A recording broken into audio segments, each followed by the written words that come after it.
So this video is not sponsored by Nikon, but it is sponsored by Squarespace. So more about them later on in this video. So I started off trying to be silent about this because I obviously have a clear bias here, but I personally do believe that right now, the Z63 is making a move to be the most important camera released in 2024, and I think for really good reasons. 2024 is shaping up to be a crazy year for cameras, and Nikon has decided to come out with which is probably one of the most important cameras they've ever released, which is the Z63. And I personally believe that this camera will change everything for Nikon, but not necessarily for the reasons you probably think. Look, the Z63 is a clear bang for your buck type of camera. I mean, coming in at just under $2,500, they threw everything at this camera. They gave it 6K instead of the traditional 4K, which we're used to seeing in most cameras in this price point.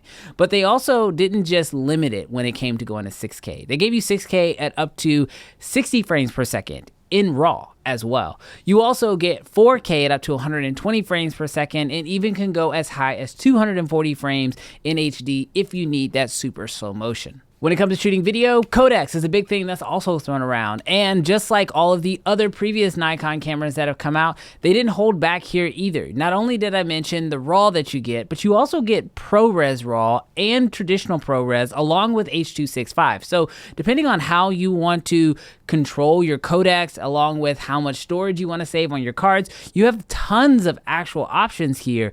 And this is kind of crazy for a camera of this price point. And it's clear this camera was built video first with the flip screen that has now been introduced to the first Nikon camera of this size, and you're also going to be getting that log 10-bit color profile. So when you look at this camera from a videographer's standpoint, it really does feel like a perfect starter camera, but this is kind of the entire point of this camera. Look, I'm not gonna lie to you. When I first started shooting on Nikon, it was really just to test out what they had. They sent me out the Z9 to test it out and see what I thought about it, and I thought it was an amazing camera. I thought they threw everything at this camera.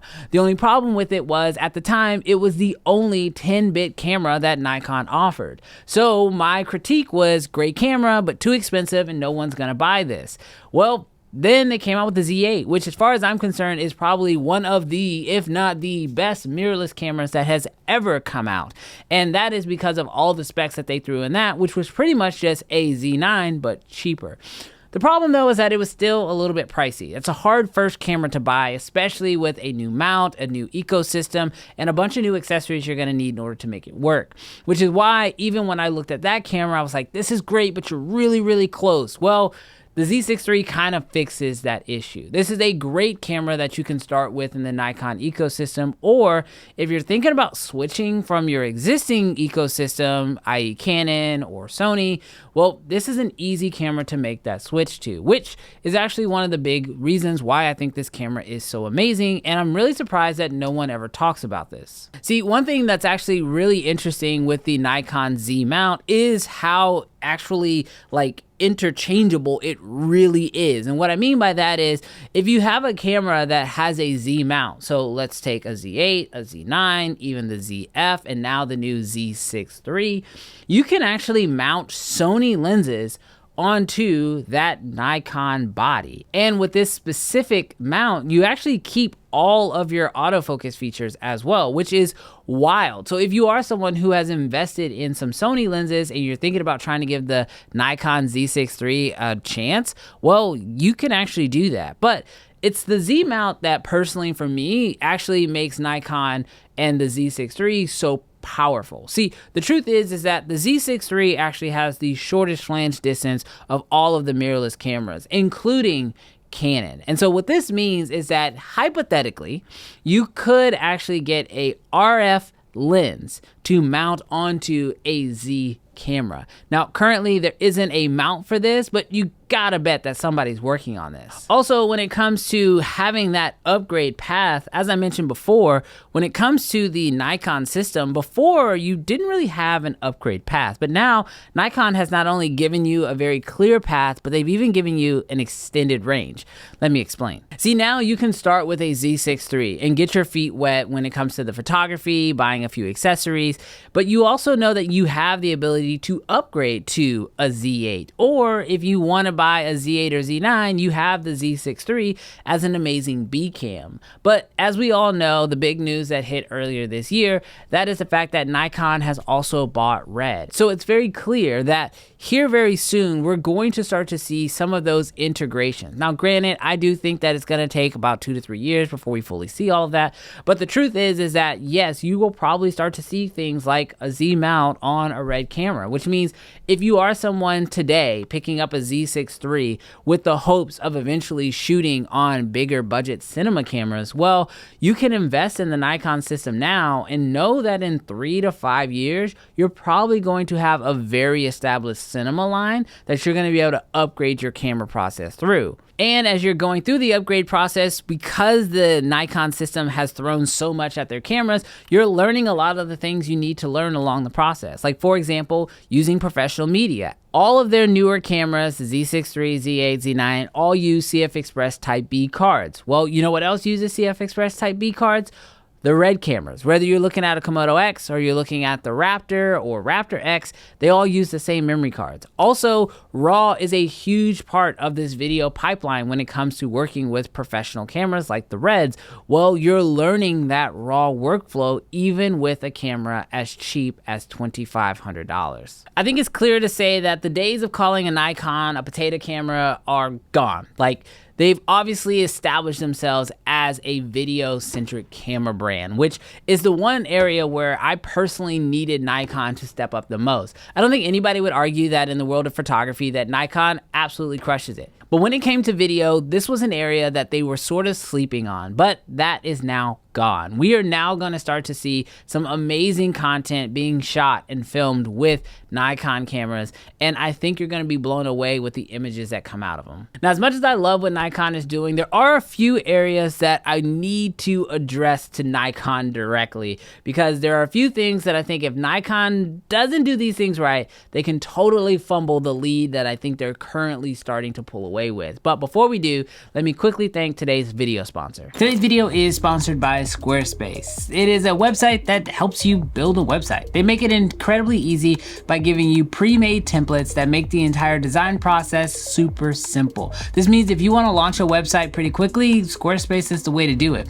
On top of making the design part incredibly easy, they also have added in Squarespace AI, which will actually help you through the entire process, including SEO, to make sure that it's easy for your potential viewers to find your website. One of my favorite built-in features is actually the email marketing campaign. This means you can do everything you need from directly inside of Squarespace, and when you're ready to check out, they have an incredibly flexible payment process. Now, I actually built my entire website using Squarespace, and I am not a coder, never have learned coding, and so that's one of the best parts, is that if you are someone who wants to get your business up off the ground, start your new endeavor, sell products, whatever it might be, and you need a website in order to do that, honestly, the easiest way to do it for me has been with Squarespace, which is why I've had my website with them for years. And if you're still not sure about giving Squarespace a shot, you can definitely sign up for a free trial and build your website now. And when you're ready to launch, you can save 10% by using my link down below in the description. That's squarespace.com/Brandon Washington. And thank you to Squarespace for sponsoring this video.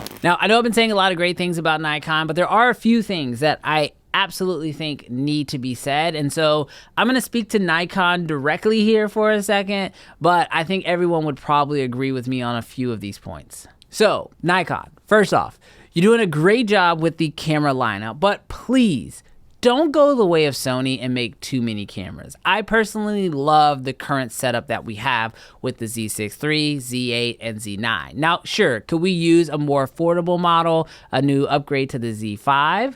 Great. If you want to give us a higher megapixel version of the Z63 and go up to 8K with the Z7 or whatever new model you may come out with there, that would be fantastic. But please don't go crazy like Sony has and release so many cameras that it becomes impossible to know what to get. Speaking of cameras, when it comes to the Red ecosystem, let's let red be red. You know, when it comes to Nikon buying red, I was very excited about this, but the one thing that I like about the red brand is the red brand. Now, I know it's going to be very easy to want to bring Nikon resources over to red and red resources over to Nikon, and I think there should be some collaboration. Like, for example, I would love to see, instead of the Nikon RAW, that we start to see the R3D RAW format, because it's a little bit easier to work with on different editors, and it's just a better process, in my opinion, as far as the post-production process with the red RAW.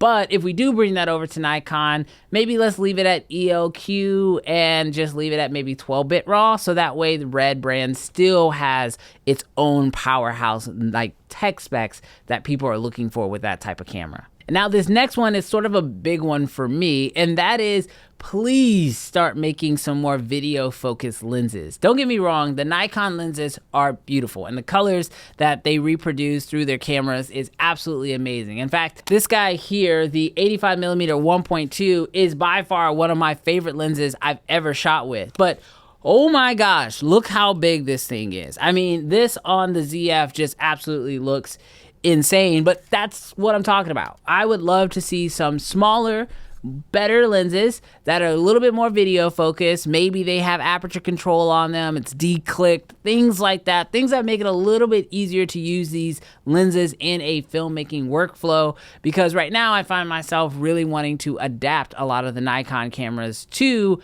Sony lenses or cinema lenses for that matter. So I would love to see some new lenses come out from Nikon, but I think you did a really good job on making great cameras first, so now you can spend some time working on some smaller lenses. Personally, I'm really excited about what Nikon has brought to the table, also because I think it's gonna really push the envelope. I know we talk about Sony dropping tons and tons of cameras, but the truth is that in 2024, Sony's been fairly silent. So I'm really interested to see what they have coming to the table this year. And I love that Nikon is coming for everyone right now, and they are hitting home runs, and they are absolutely crushing it right now, because I think that's only gonna help push the industry even further. But let me know, maybe I'm off, maybe I missed something. If you disagree with me or whatever, you can definitely let me know down below in the comments, because we'll definitely be talking about this Friday on our weekly live show, Uncensored. If you haven't ever shown up for that, you absolutely should. It's every single Friday at 11 o'clock Central Standard Time. We go live, we talk about cameras, we talk about gear, and we really just have a great time, and I love to see you guys there. But thank you guys so much for checking out this video, and I will catch you guys in the next one. Peace.